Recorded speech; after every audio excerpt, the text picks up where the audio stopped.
Chasing in the park, dancing in the dark. Maybe you were right, maybe I was odd. You just gotta see it like me, oh, I sworn. You can be Amazon. First tip is the best thing you can do if you're visiting national parks is to buy a national parks annual pass.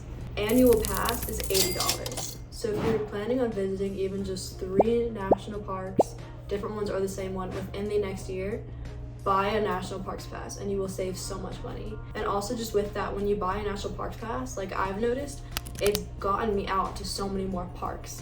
Like, so I live in Colorado and I road trip out west a lot towards like Moab and then further.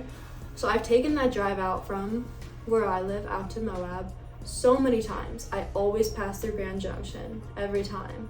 And since like the first year I got the parks pass, I was finally like, I have to stop at Colorado National Monument. It's something I always pass and never thought to stop at until I had this pass, and I was like, let's just stop there. We can have lunch there and it's free. And it ended up being beautiful. I'm so glad that I stopped, and I never would have even thought of it if I didn't have the pass. So it definitely gets you out to more.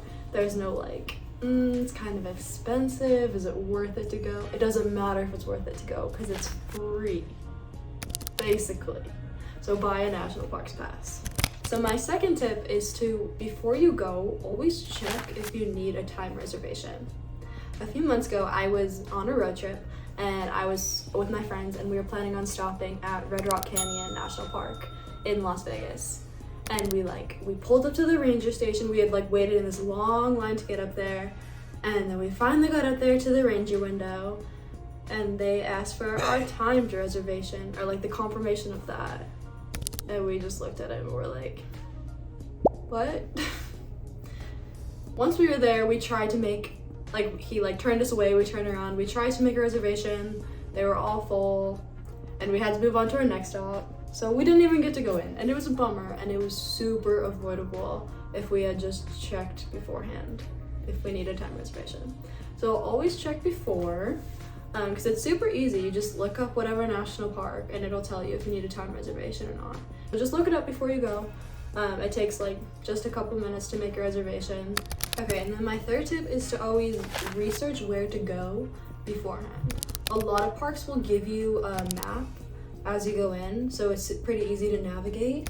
But even still, you know, odds are you probably only have a day there, or you're like on some sort of time constraint, and the parks are huge.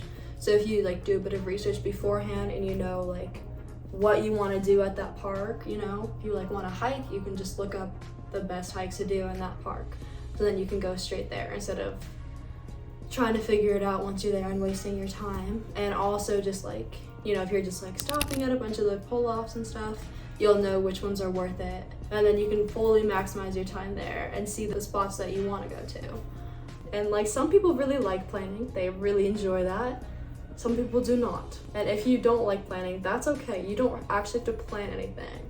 Just look up the name of wherever you're going.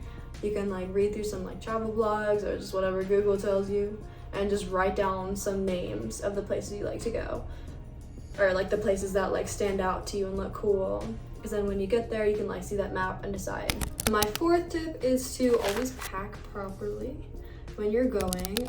They're usually like pretty far out on the side from like the ranger station or a gift shop or some like random overpriced gas station. There's not going to be a lot to buy what you need, so just before you go, make sure you pack like some food, make sure you have a water bottle, just make sure you have like clothes that suit the weather, you know, in case it's gonna rain or it's gonna be hot or whatever. Just make sure you have whatever you need, and then also make sure you have sunscreen. Make sure you like think of it ahead of time and just pack everything you have so you're not left. And just like set yourself up so that you can explore freely without worrying about things like when you're gonna get your next sip of water, or like you don't want to be walking around looking at all these pretty things and all you can think about is, oh my god, I'm getting a sunburn. You know, just set yourself up so that you can explore and have fun and not have to worry about anything. The last one is just to be kind to the earth. It's a super big privilege that we're able to explore these places, and just, you know, when you're inside of a national park, it's beautiful, and we want to keep it clean so that we can keep on exploring it. And everyone can, you know? So just leave it as if like no one would ever know you were there. Take out all your trash, don't vandalize or like carve anything into the rocks or the trees or the walls or anything like that. Choosing to use a Pure World backpack is a super easy way to be kind to the earth and practice sustainability while you're out there exploring and adventuring. They're made from 100% pure organic hemp, which is a super sustainable material because it takes such little water to grow, and while it's growing it replenishes the soil. So it's super cool and it's super high quality, so you know you can depend on. There's so much stuff in here right now, and like I don't have to worry about the zippers busting or anything like that. It's super high quality, so you don't have to worry about buying a new one for a very long time. But even once you do, hemp is biodegradable. So they're great. They're great. Super easy way to be kind to the earth, and you get a cute backpack. Look how pretty. So just while you're out there in national parks, just respect the land, respect the people who are also out there exploring, respect the workers who put in their time to keep the parks clean and healthy, and yeah, be kind to yourself too. Happy exploring.